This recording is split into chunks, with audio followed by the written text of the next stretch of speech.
داستان خلق ترانه موندگار صبحت بخیر عزیزم آقای معین میدونید چی بوده؟ میگن تو آبادان یه پسر 16 ساله‌ای عاشق یه دختری میشه دیوونه‌وار، اونقدر که تو همون سن پدر مادرشو مجبور میکنه برن واسش خواستگاری. میرن خواستگاری اما پدر دختر مخالفت میکنه، میگه حتما باید مدرک دیپلم گرفته باشی. پسر میره درس میخونه و دوباره برمیگرده. پدر دختر بازم مخالفت میکنه و میگه باید بری سربازی.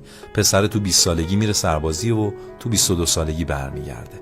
پدر دختر بازم بیخیال نمیشه و به مخالفتاش ادامه میده تا اینکه بالاخره تو 32 سالگی این پسر پدره اجازه میده که ازدواج کنه. این نکته رو هم بگم، دختر چون پسر رو دوست داشته تو این مدت به تموم خواستگاراش جواب رد میداده.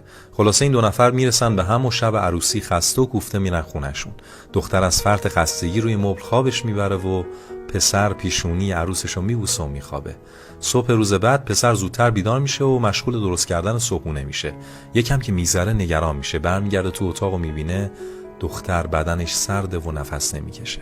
سریع دکتر خبر میکنه و دکتر میاد و میگه دیشب این دختر از فرط خوشحالی دچار ایست قلبی شده.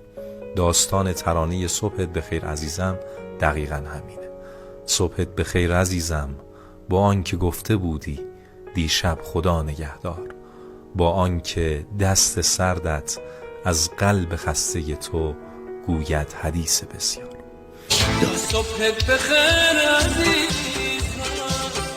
با آنکه گفته بودی دیشب خدا نگهدار، با آنکه دست سردت از قلب خسته تو گوید حدیث بسیار.